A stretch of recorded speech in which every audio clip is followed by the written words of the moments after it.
YCC అధ్యక్షురాలు గౌరవనీయులు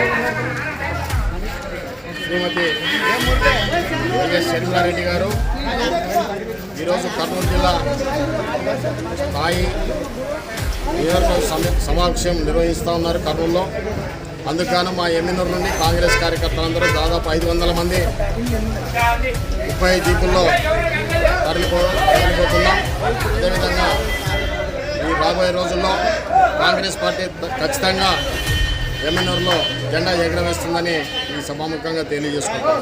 K Lakshminarayana Reddy, PCC general secretary, Emmenuru division.